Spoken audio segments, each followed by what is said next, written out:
Protein and peptide therapeutic, a choice of investors and investigators. The modern world is currently investigating a number of protein and peptide molecules for therapeutic purposes, such as vaccine, hormones, and antigens.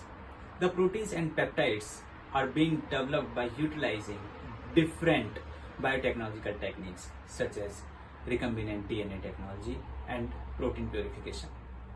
However, the major flaw in the optimal utilization of these protein and peptide molecules by oral route is extensive hepatic first pass metabolism, degradation in the GIT due to presence of enzymes and pH dependent factors, larger molecular size, and poor permeation.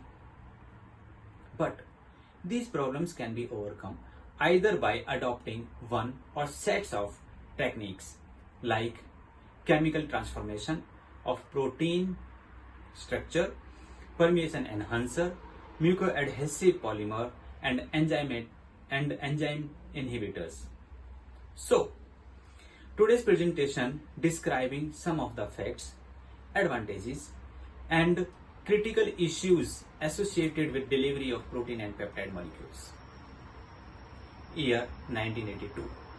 Milestone in the discovery of protein and peptide molecules, as first recombinant insulin was approved by FDA. But why protein and peptide molecules? Because this serves highly specific and complex set of functions that usually cannot be mimicked by the ordinary chemical compounds. Less adverse effect that do not interfere with the body's normal biological processes. Well tolerated because body itself produces naturally many proteins which are being used therapeutically. For the diseases where genes get mutated and deleted, protein, peptide, and therapeutic molecules provide effective replacement without gene therapy. FDA approval time and clinical development for protein therapeutic generally seen as faster than the small molecules. From the studies, the FDA approval process for protein and peptide molecules is 1 year faster than the small molecules. For protein therapeutics, companies get far-reaching patent protections because they are unique in form and functions. After knowing reason why the protein and peptide molecules, the studies shows that by the mid of 2017 that 852 are the total number of entries in the US FDA for the approval as protein and peptide drug molecules. 380 is the drug variant. 239 molecules have been approved by the FDA for the clinical purposes, and 60 peptide molecules are in the market. So, despite of their large number of advantages, protein and peptide molecules have some unfriendly physiochemical properties and created challenges for formulation scientists. This results in the development of alternative routes of administration like oral, buccal, transdermal, pulmonary, rectal, and ocular. So, question arises, what are these unfriendly and critical issues associated with protein and peptide molecule delivery? The answer is, these are high molecular weight biopolymer having various functions like hormones or immunoglobulin, enzymes, and structural elements, and involved in various biological activities. Because of their large molecular weight and size, and in the structure, presence of both hydrophobic and hydrophilic appendages make proteins difficult to enter into both cell and other body compartment. That results in poor permeability across mucosal surface and biological membrane.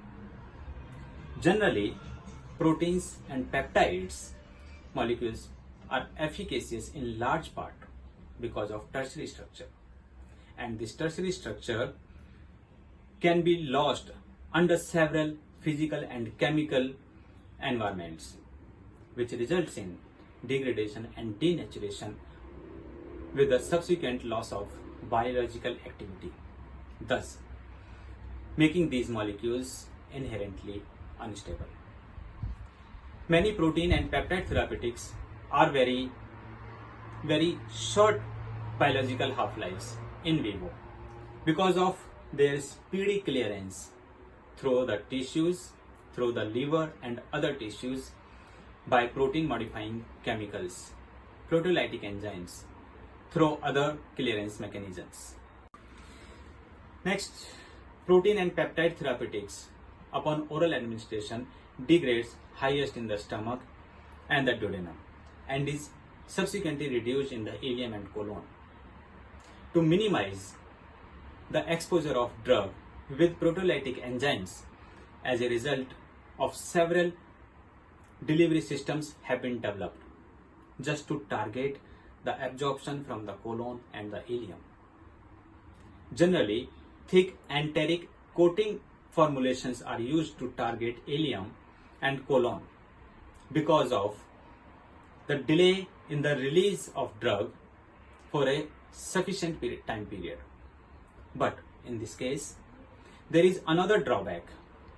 Likewise, potentially change in the colon microflora may result in delay of drug absorption and risk of absorption of exotoxins, endotoxins and other potentially harmful compound along with the drug molecule in the colon. The protein and peptide therapeutics used for the specific actions are highly potent. Therefore, a precise clinical dosing is of extremely important. So, this was the basic information or introduction about the protein and peptide molecules.